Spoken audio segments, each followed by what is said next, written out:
Hey everyone, it's Mary, and I'm back with a long videos. Please stay tuned till the end because you're gonna get a lot of benefit out of this, right?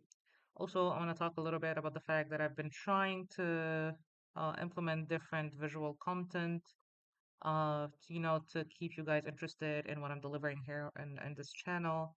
So if you like what I'm doing with Higgsfield AI, which is the past two videos that I made, they're 1 minute videos, leave a comment down below and I will resume using it. If you think there's a better approach to this, also let me know. I would love to help. Now, let's uh let's jump into today's video, right? So in the previous videos, I talked about two different frameworks, but I haven't really delved deep on when to use these frameworks, how to use them, what kind of personality you're going to use this framework on. And I'm going to create another video and it's going to be dedicated to the different personalities that you're going to meet in your sales field. Whether you're, in-person sales, whether you're trying to sell a certain service, whether you're, closer for a real estate department, whether you're in sales in general, these framework really help you uncover the true blocker that is stopping, the prospects from moving to the next steps and uncovering the true objection. So with that being said, like I mentioned, I'm gonna create a whole other video for the types of personality, but in today's video, I want to take something called the universal framework. So if you're starting new in the sales field, you don't necessarily have to get a grasp of all of the sales framework out there. Instead, it's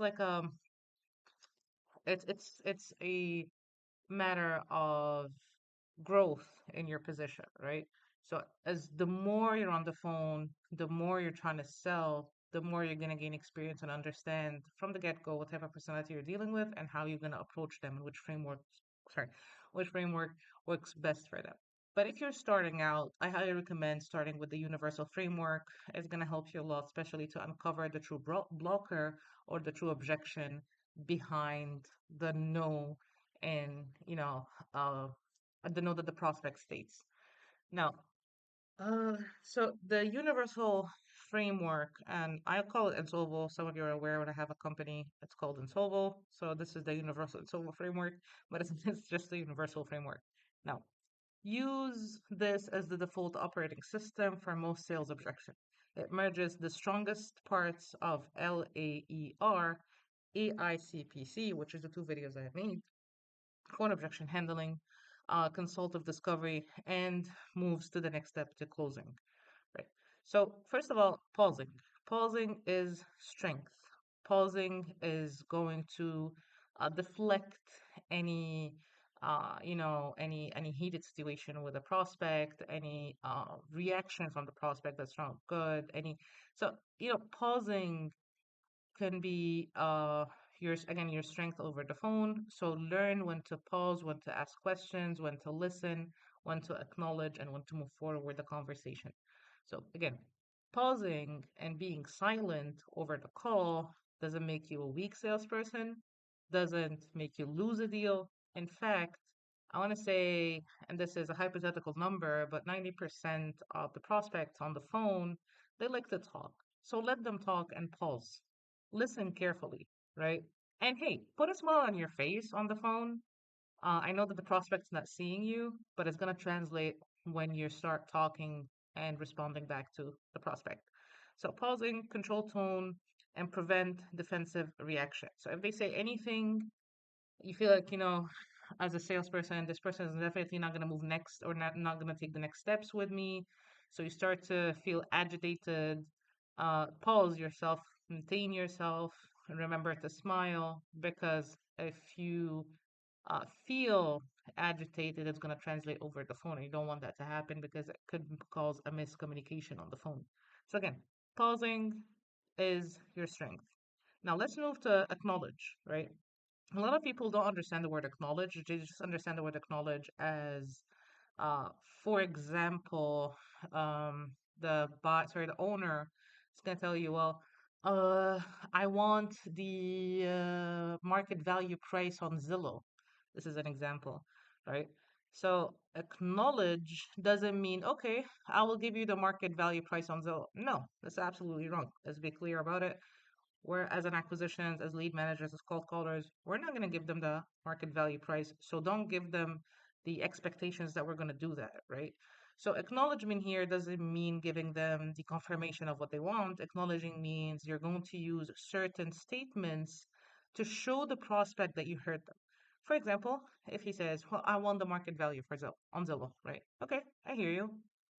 Okay, I understand. Uh, can I just ask, why do you want the market value for Zillow? Like, is your property up to date? Right? And then you start to open a conversation with them from there. So again, acknowledgement is using certain statements to let them know that you heard them, not to confirm that they're going to get what they want. Okay? Now clarify. So turn the surface statement into the real blocker. So try to get, basically it means there's different types of objections, like something called a brush off. So a brush off, if someone tells you on the phone, I've been getting 10 to 15 calls a day, and no one's really moving forward with anything. So this is so I don't want to continue the conversation with you. This is a brush off. They're trying to brush you up. They're trying to hang up the phone, right? So turn that into uncovering the real blocker here, right? So when you say you're getting 10 to 15 calls per day, right? And you're not getting, so what concerns you the most is that you're not getting any offers and end the conversation with a question mark. So let them talk. Let them, again, speak. Basically clarifying, and at the same time, you're opening a conversation with them instead of just hanging up the phone. Okay. So next we have isolate. Find whether this is the only blocker, right? So again, let's go back to the same example. I'm getting 10 to 15 calls per day, right? So other than the annoying calls that you've been receiving, is there anything else that's stopping you from moving forward and selling the property? Why haven't you thought, for example, on listing on the market yourself? Why haven't you thought about moving with a real estate agent? And again, I'm giving an example based on real estate acquisition, but you can use this in any sales approach. For example, if you're trying to offer, if you're working in a B2B sales, B2B sales agent, and you're trying to open a conversation with, the client that you're trying to onboard, right? And they tell you, well, I had a bad experience before with a different company, right? So, other than the bad experience that you had with this company, is there anything else that would stop us from moving forward together or stop us from taking the next steps? Like you're trying to isolate them to actually uncover if there's any more blockers that are going to stop them. You're putting them in a box, right? So pause, acknowledge, clarify, isolate. Okay. Now, answer and reframe. Respond to the real issue with proof, process, value, or option. Okay. So let's say they ask you a question. They're asking you, okay, how many leads are you generating per day or per week or per month? This is a question. So you're going to answer, and you're going to answer with proof, and you're going to answer with the process, and you're going to answer with the value that you're providing them. And not just that, you're going to answer with options. You're going to want to give them option as well. So the reason we do this way is, right, and you're explaining the process, and here's how we reduce that risk, and you're explaining the value, right? And this is again, this is the an example. This is, you don't necessarily have to use what I have written here in the agent language.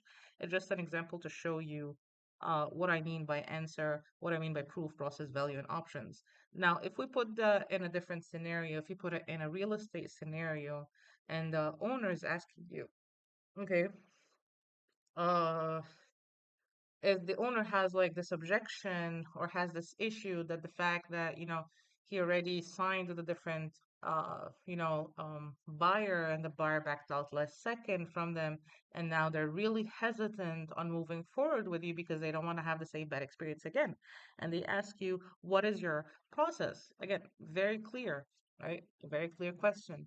You're going to give them a very clear answer. So, well, Mr. Seller, we actually last month we just closed on 4 to 5, deals in the area. So now you're giving them proof that you're moving forward. You're giving them proof, by stating, well, our company is called, whatever, home buys houses or cash, whatever, right? Home buyers Inc. Right? That's the most generic one. So our company, and you can look it up if you're interested. We have been in this business for the past 2 decades. Our process is very seamless and fast. So once we have a property, once we sign a purchase and sale agreement together, it's gonna take approximately 2 to 3 weeks so we can finish, title due diligence. And now you're explaining the process, or you're giving them clarity. And again, by the end, you want to give them value. And hey, you're gonna get that money all in cash. Even might we might even be able to close before the closing date itself. We're gonna keep you in the loop, so we're gonna give you a call once or twice, or even text you once or twice a week to keep you on the loop on what's happening in the background. So you gave them the proof, which is your company's records. You gave them the process and how we're gonna move forward within the next like 3 weeks till closing. You gave them value of signing with you, and now you want to give them an option. But hey, an option is, well, by the end of the day, Mr. Seller, I'm not here to force you to sign anything. This is your choice. So I'm giving them the option whether you want to move forward with me or not, right? So confirm, okay? Check whether the answer landed. So, Mr. Seller, does that solve, so after everything I said with the answer, so does that solve the concern that you have with the process and closing? Are you comfortable moving to the next part? So you're confirming that, you answered their question and that they're ready to continue the conversation with you, right? Close is, close next step. Move the conversation forward. So after you've done the pausing, the acknowledgement, the clarify, the isolate, the answer, the confirm, you want to move the conversation to the next step. You don't want it to be stuck at the same place. So the next step for us right now is to jump on a meeting. How about today? And again, I highly recommend you give them the time and date. Don't let them choose the time and date.